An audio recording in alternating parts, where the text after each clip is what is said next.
Are with Gavin from Anderson Feed. Now we are not where we usually hang out with you, but I hear you spend a lot of time here. Yes, yes.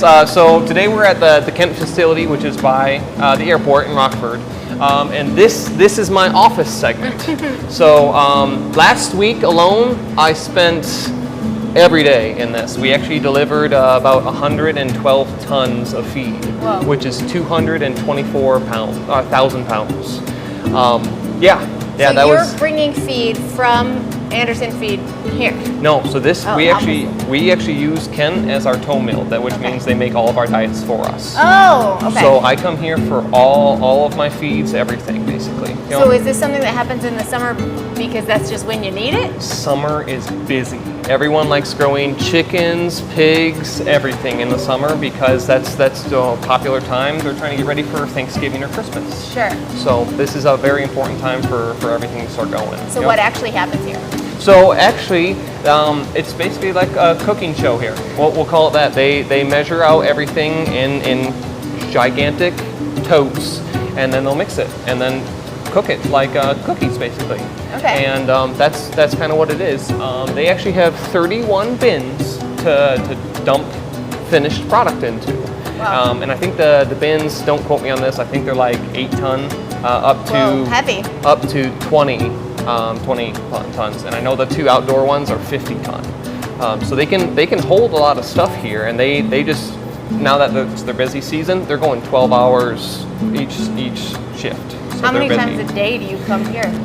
If I'm really busy, I'll be here twice. Once for a full load before lunch, and once after lunch. And I do that to give them a break. They don't like seeing my face that often. So how do you actually load things into the truck?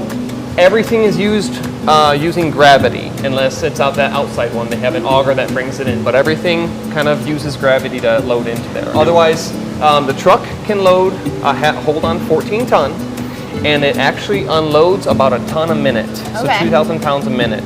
That's a 9-inch auger system that's in there, which is a pretty standard one for semi, but it's a good size. So up there, that's how the feed gets from this giant building to your truck? Correct. Pretty cool. Yeah. And then how do you get it out? So there's actually floors that dump down into the auger system, and this right here is a partition.